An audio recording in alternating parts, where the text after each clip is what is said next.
Okay.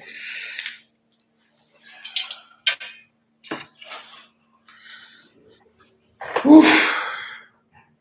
Everybody ready? Is that a yes? Y'all ready? All right.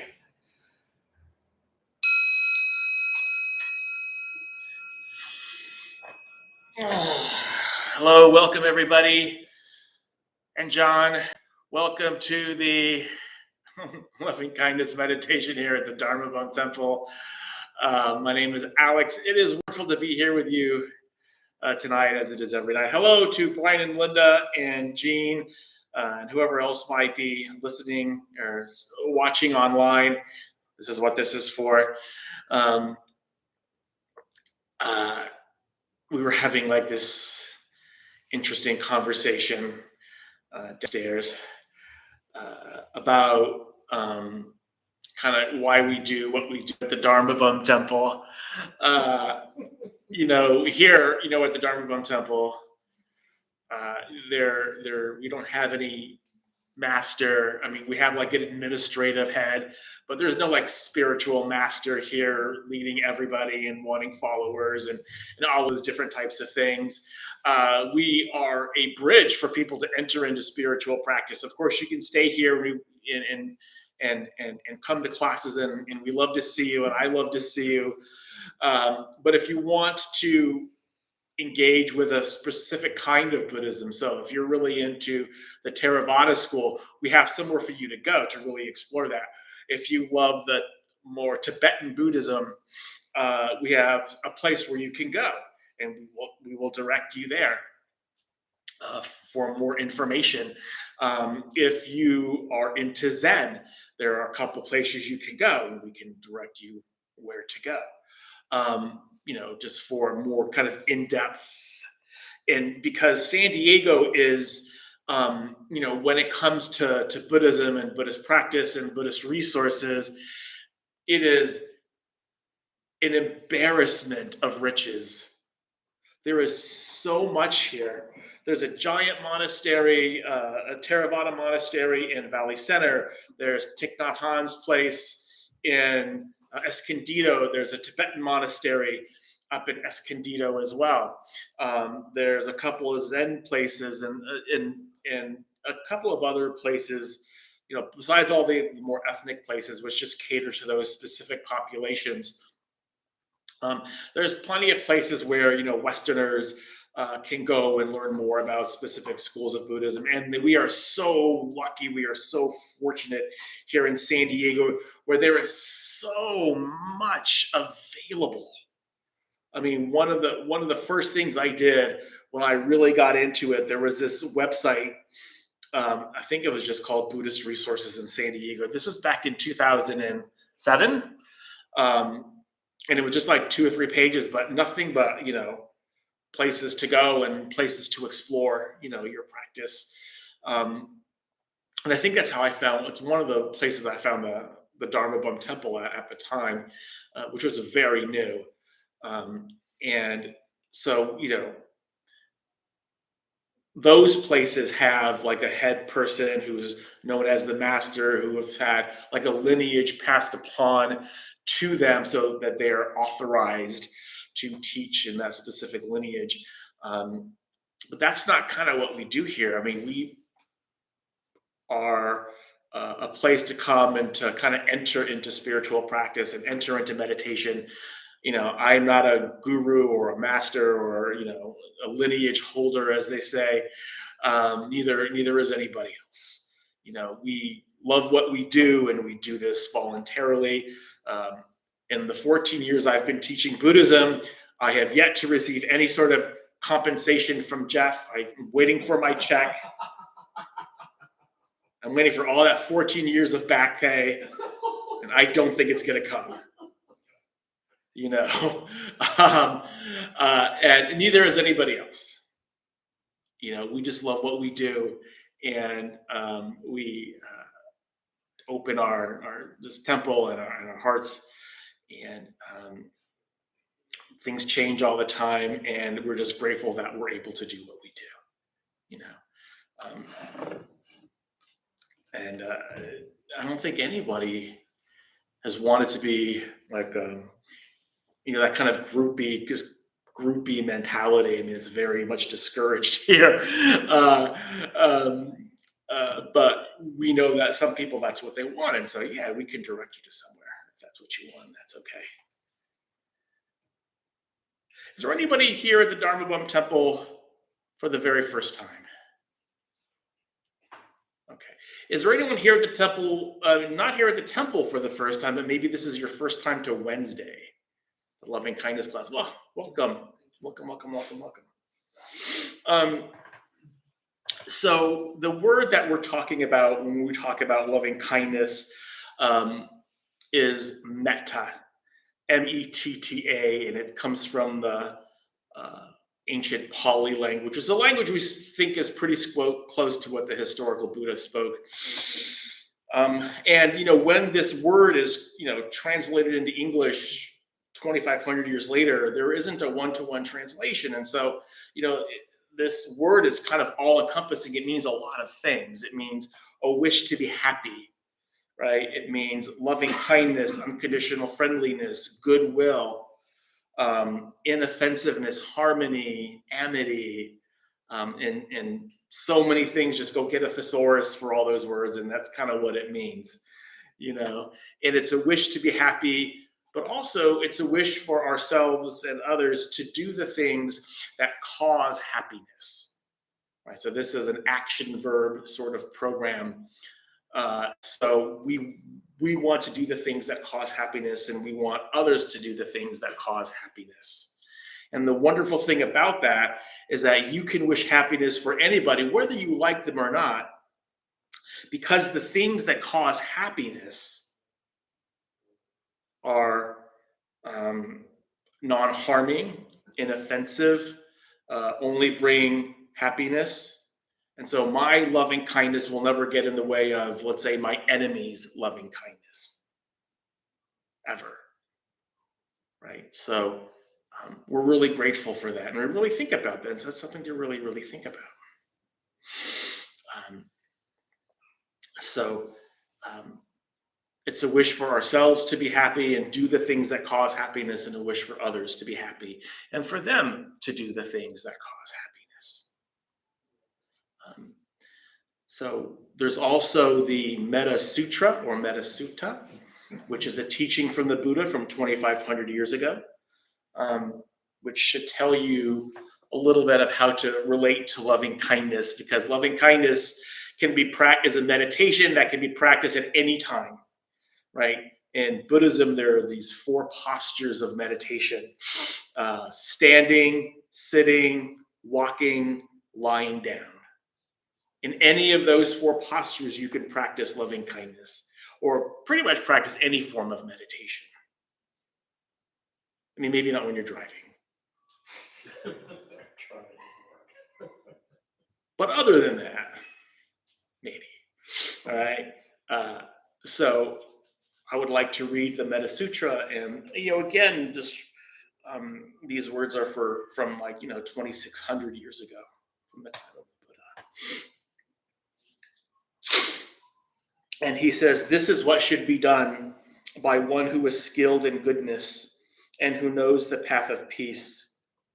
Let them be able and upright, straightforward and gentle in speech, humble and not conceited, contented and easily satisfied, unburdened with duties and frugal in their ways, peaceful and calm and wise and skillful, not proud or demanding in nature.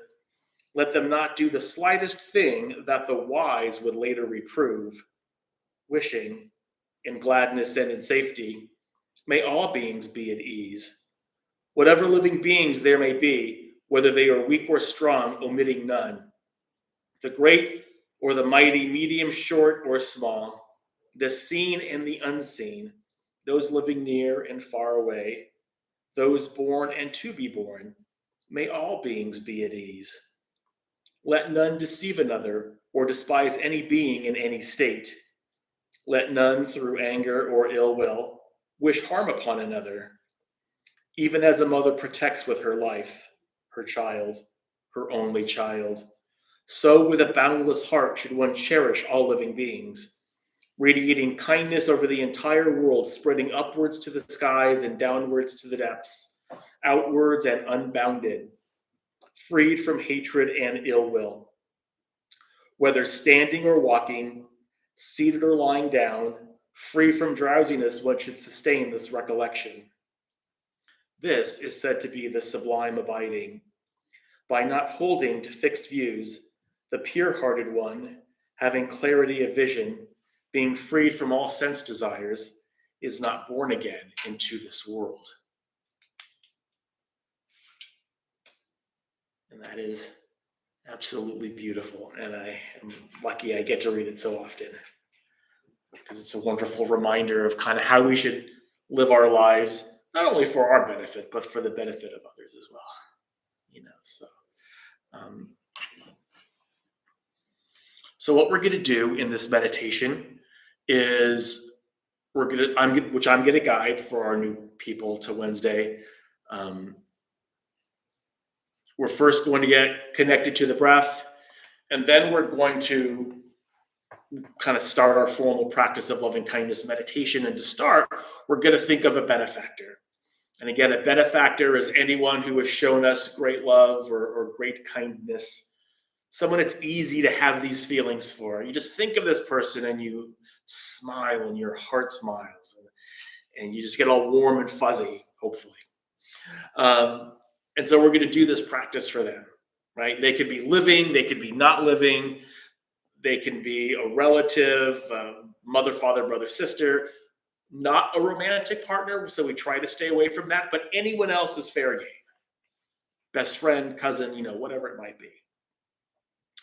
And then we're going to imagine our benefactor doing this practice for us. So they're a benefactor for a reason, right?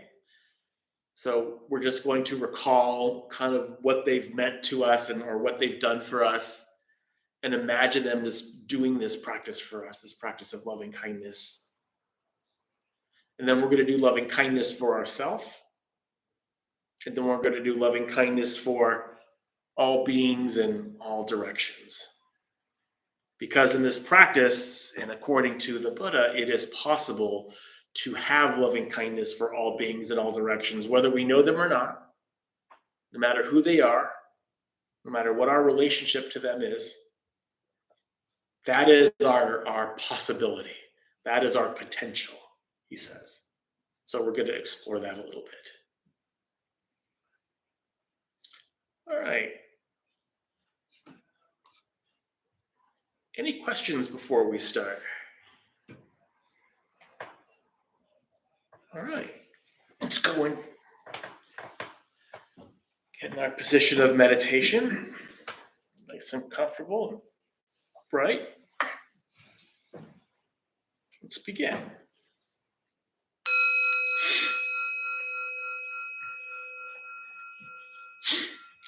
Just allow your eyes to close, making sure you have that nice, stable, seated position so that you're not likely to move around too much. And when we sit, a good strategy is to sit like a Buddha. And you can even imagine yourselves as a Buddha sitting underneath your own tree of enlightenment.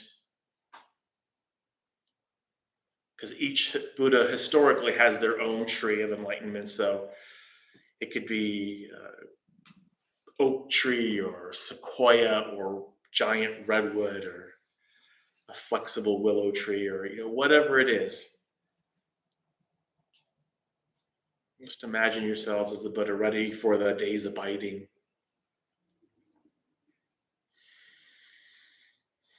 And first, let's just get connected to the breath, because as you do this practice of loving kindness, you always want to have about 25% of your attention on the breath, keeping you anchored to the present moment, because the breath is our anchor. It's our home, that place we can always come back to, whether we're sitting in meditation or out experiencing our day, it's always with us. It can always anchor us. So let's just take a deep breath all the way in and all the way out. At first, not forcing it, letting the breath be quite easy and quite natural. And maybe focusing on your breath at the base of the nostrils, feeling the air go in and out as you breathe. Or just following the breath in through the nostrils and in through the heart and into the belly. And on the exhale from the belly into the heart and out the nostrils. Just placing your attention there. If you have a thought that arises and you get distracted, just note it. We have this wonderful technique called labeling. So we just think to ourselves, thinking, and come back to the breath. So just for the next few moments, just rest as gently as you can in the sensations of the breath.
And so, to begin our formal practice of loving kindness meditation, let's call to mind a benefactor.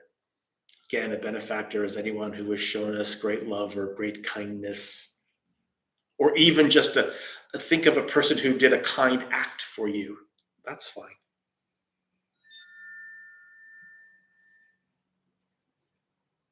And to do this practice, we can either just radiate loving kindness to them, and however you understand that word. I like to think of, for example, a beam of loving kindness going from my heart to theirs, and it's warm and it's gently pulsating, and it's different colors. Or you can just repeat phrases of loving kindness for them. Phrases like, may you be happy. May you be safe from inner and outer danger. May you be well in body and mind. May you be at peace and live at ease in this world.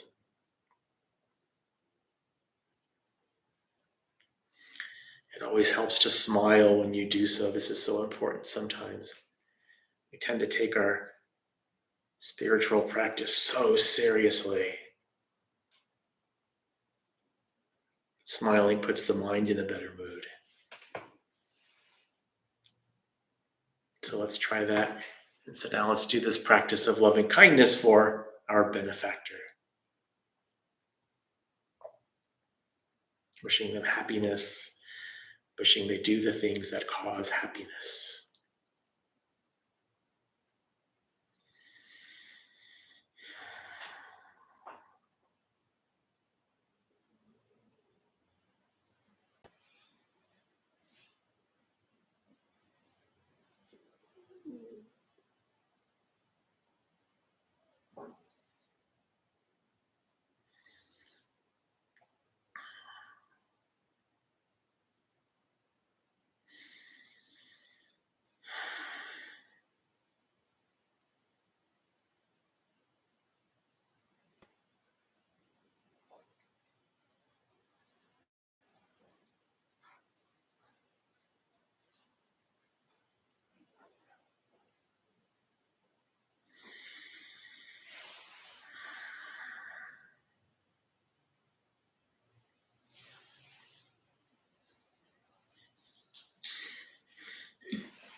Now shifting our focus from doing this for our benefactor to now imagining our benefactor doing this practice for us. So they're a benefactor for a reason because we already have the experience of their love and kindness in our own heart. So we just have to call this to mind and just again receive all of their love and all of their kindness into your own heart. And sometimes it helps just to put your hand over your heart while you do so and just receive all of it. Imagine them doing this practice for you, radiating or repeating the phrases or both.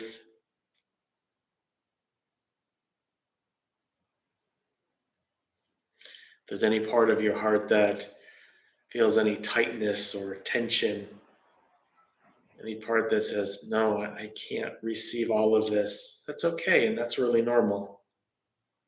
Can you then just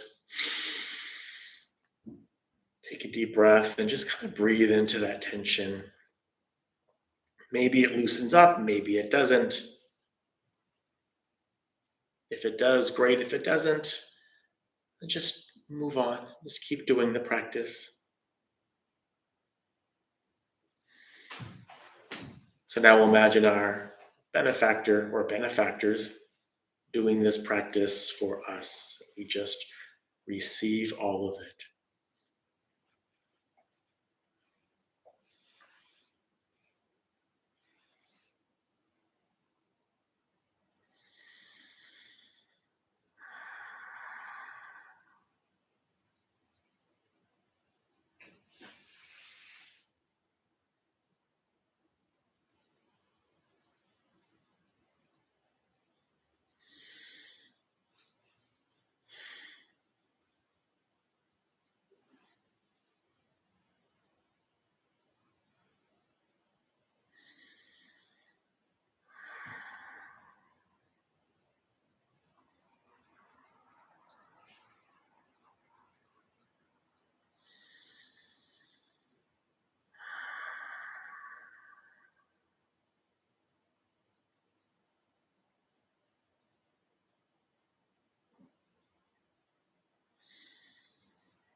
And shifting our focus again to probably the most important part of this meditation is, can we turn this loving kindness now back on ourselves and do this practice for ourselves? With the culture that we live in, we're conditioned to where this practice can be hard to do it for ourselves. But understand that everybody has this problem. Everybody in this room and everybody in this city and everybody in this state in this country, by and large, have this problem. So that's okay. You're not alone in this. Can we gently do these phrases of loving kindness for ourselves? May I be happy. May I be safe. May I be at peace and live at ease in this world. May I do the things that cause happiness by skillful thoughts, words, and deeds.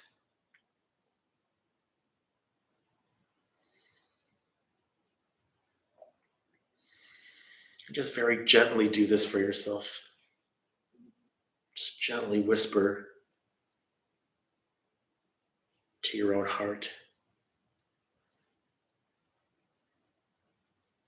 may I be happy.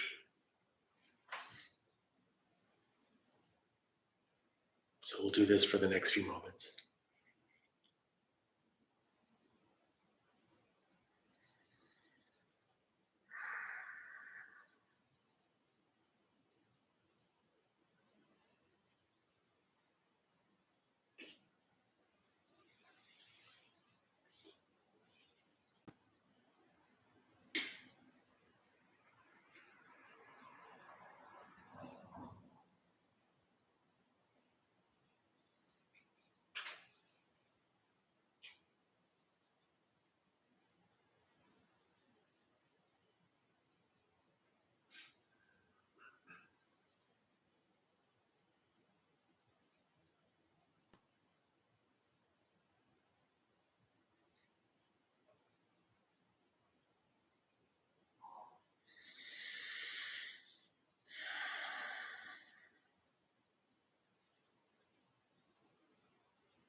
Still smiling, still putting your hand over your heart if you want.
And then finally, we can explore this limitless potential of the heart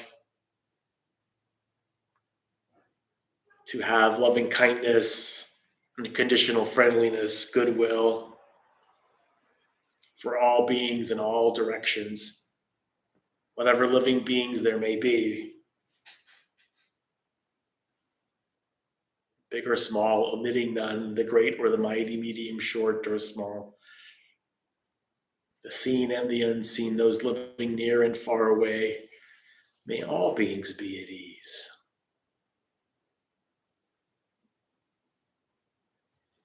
Just go as far out as you can. If you want to limit it to a group of people, you can do that too. If it makes you feel better, it's okay. So we'll do this to end our meditation. Loving kindness for all beings.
Just open your eyes when you're ready.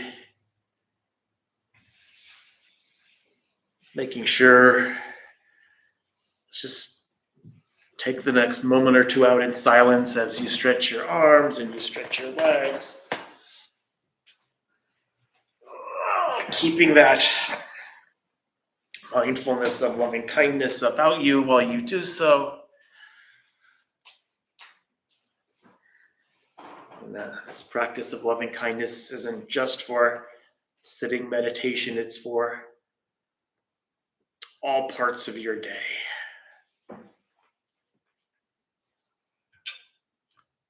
So we'll just sit here just for the next 60 seconds. If you have a question, we're going to do questions in a minute. I'm going to ask you questions.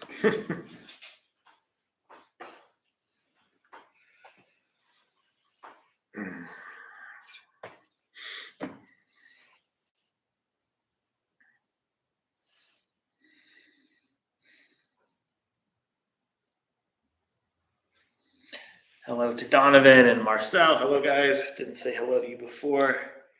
Thank you for being here. Marcel, good to see you again.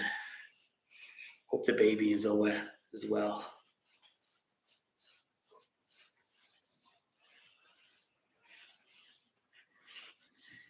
Although they might be like 10 years old now, I'm not sure. It's been a long time.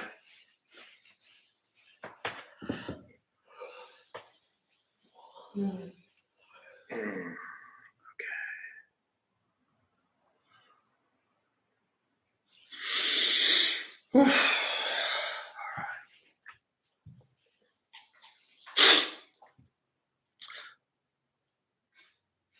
So, thank you for sharing this practice with me. In Buddhism, we realize that each breath that we take is different, right?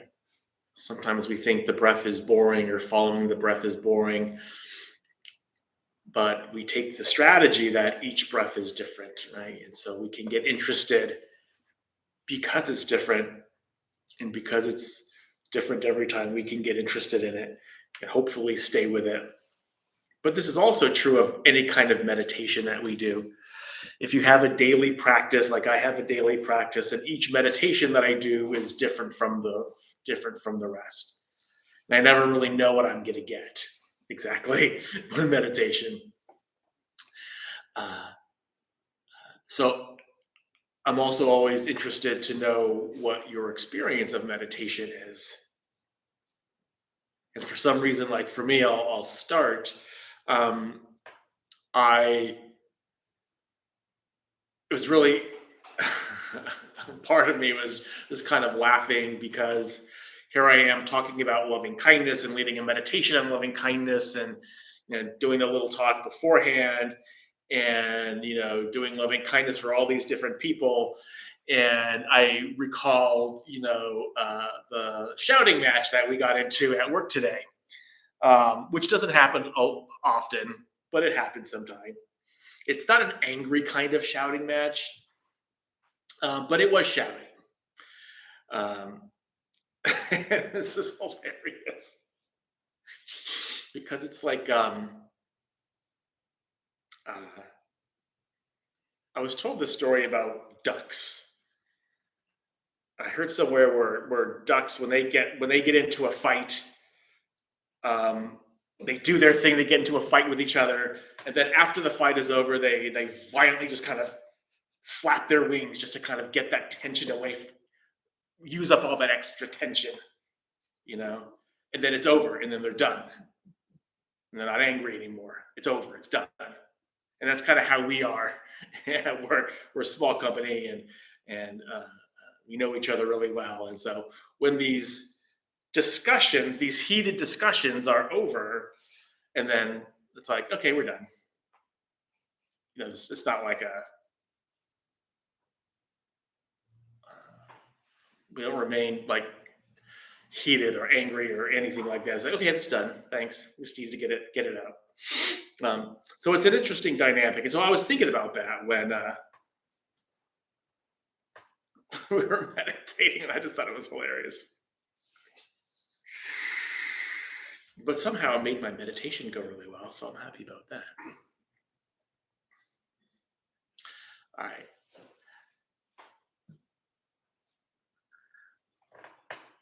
1 year and 4 months. Oh my gosh. Mm.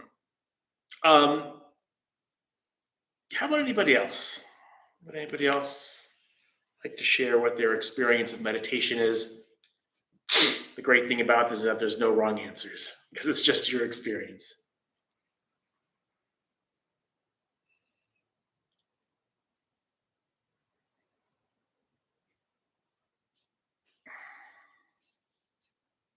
Or online, either one of you.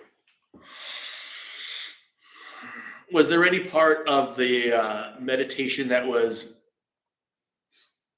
not what you expected, or easier or more difficult than the rest?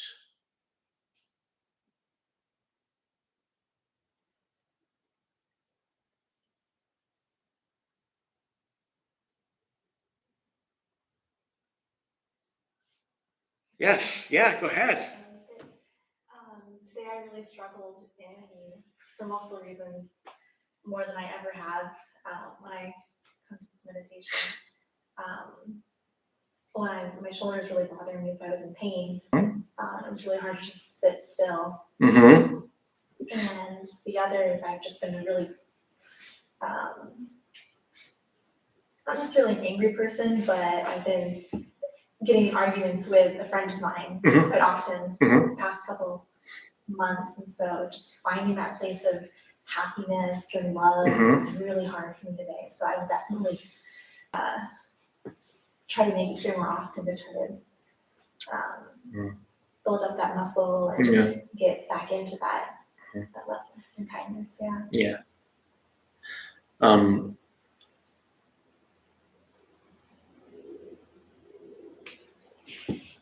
so this practice, like I say, is the instructions are really easy because one of the questions that I always ask is, are there any questions on the instructions at all? And I hardly ever get any questions on the instructions because they're relatively straightforward.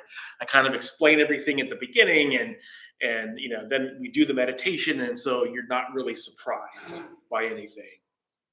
Um, but like the actual doing of the meditation can be really, really hard. Keeping your mind on thoughts of loving kindness, or kind of whatever it might be, or just keeping your thoughts, like, or keeping your mind on the breath, and just not getting those kind of recursive thoughts just kind of going and getting you distracted and angry, or whatever it might be. Um, uh, and and so that's hard. It's like the kind of the building the muscle, like you were saying, you know. Um, and I think that one of the things that we have to do is just realize that we have been a victim of our conditioning for however many years we've been alive.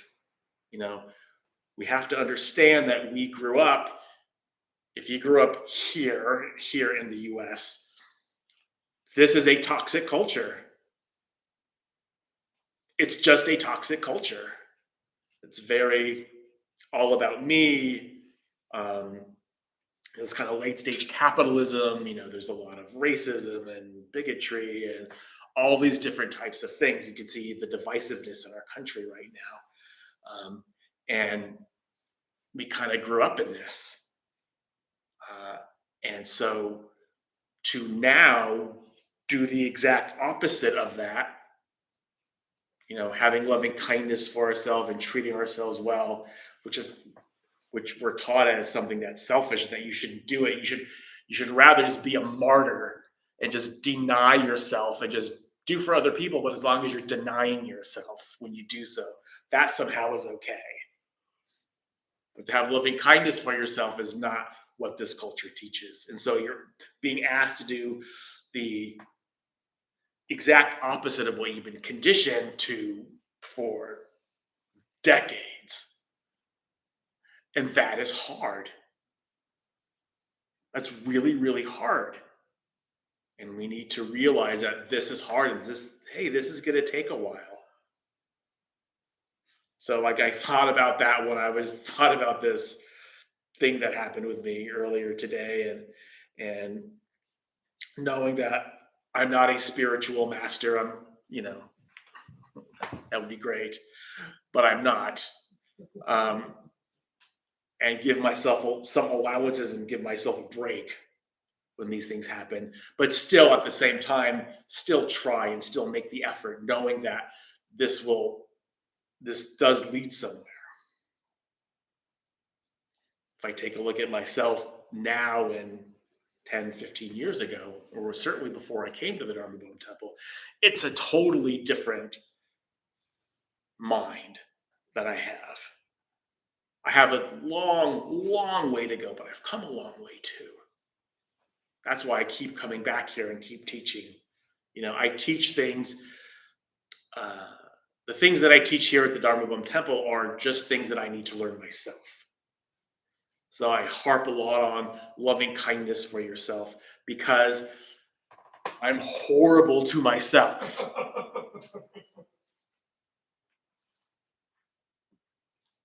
And I have been horrible to myself for decades.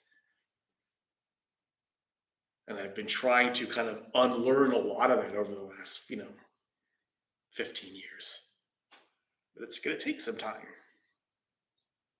And that's okay. I see the fruits of this practice, and I'm very grateful for that. So just, they say in recovery, keep coming back, or just keep doing the practice. Just keep at it. It leads somewhere, I promise.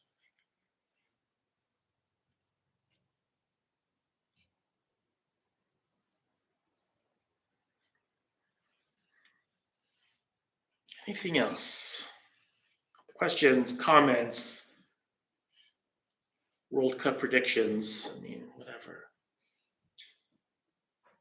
I had an interesting conversation with my coworkers today about taking personal time off of work when you're feeling stressed or not quite burnt out, but when you feel like you're getting there. And there's this kind of goes back to like treating yourself kindly. And yeah, that we live in a toxic culture. There's so much pressure to work, and not take that time when you need it. And just want to share that conversation with everyone here tonight, that it's so important to be kind to yourself and take that time when you're feeling that way. That reminds me of, they averted in the news, they averted a railroad strike. Railroad unions wanted to strike. And the main point of contention was sick days. They weren't granted any sick days. They didn't have any sick days. Like I have sick days. In California, you are mandated 5 sick days a year. You have to have it, right? And most companies have a sick day thing, but they had to take their PTO days for their sick days. And then they wanted some sick days. Not a lot, like 7, I think, or 10 or whatever it was. And they finally got it. Their main point of contention, sick days. So they can be sick, so they don't have to schedule their sickness with PTO days. And hundreds of congressmen, even though the bill passed, voted against it. Voted against sick days. That's the toxicity that we have to deal with, and that's really difficult. Well, Hypocrisy, because they have this gold-plated plan, and here they am judging somebody else. They're just humans. They're humans who voted against sick days, because I don't want to make this that. And so it's like, that's just an example of kind of what we're up against. But hopefully that'll change soon. Thank you guys. Thank you for coming. Thank you for being here. We have a couple of announcements before we end. And so if we can get our host with the big white sign up here.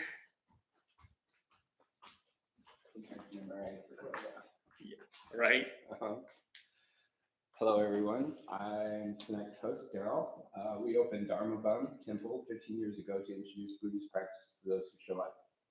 Those who lead are not nuns, monks, gurus, masters, or teachers, and are not looking for students. They're simply practitioners sharing in their interpretation of the practice with others just about every night. We have different classes led by different people of various Buddhist traditions. We have a recovery Sangha that meets several times a week for anybody with battling addiction, drugs, alcohol, or anything else that doesn't matter. A family Sangha for parents, kids, toddlers, and teens currently meets once a month, and we offer a half-day silence retreat for the first Saturday of the month. Everything we offer here is free. The full schedule is on our website or posted on the entryway above the shoe rack. We also have a linen library, and if you see a book and you like it, feel free to borrow it and bring it back whenever you're done with it. And on a side note, there is a new Sangha, recovery Sangha meeting Fridays at 7 p.m. here in this room. And please straighten out your cushions. And thank you. Awesome. Thank you. So let's join our palms together at our hearts, please. And may the benefits of this discussion, this meditation, be received by all beings in all directions. May all beings be free from suffering. May all beings be at peace. May all beings be joyful and at ease. May all beings be happy. May all beings be loved and seen for the beautiful, radiant beings that they are, that you are. Thank you for coming. Thank you, guys. We'll see you next time. Have a wonderful rest of your evening and a wonderful rest of your week.